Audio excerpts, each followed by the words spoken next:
geopend. En dan kan ze gewoon een willekeurige foto kiezen. Dan scrolt ze hem leeg. Ja, dan kan ze eerste pakken. Of dan pakt zich de tweede.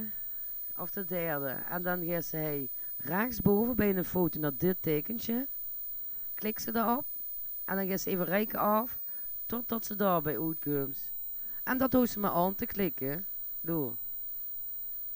En dan moet ze even links scrollen. Ik heb er daar te staan.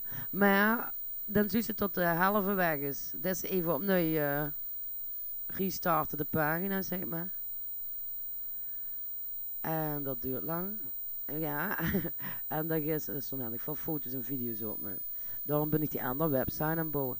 En dan scrolt ze hem leeg. En dan zie ze vanzelf tot er een foto gaan. Als het goed is. Als hoogtepunt, zeg maar. En dat kunt ze dan zelf kiezen. En dan daar kunt ze weer uitklikken. En zo dat ze daar aan en uit zitten. Maar dan weet ze dat in ieder geval. Oké, groetjes, fijn Pasen, doei.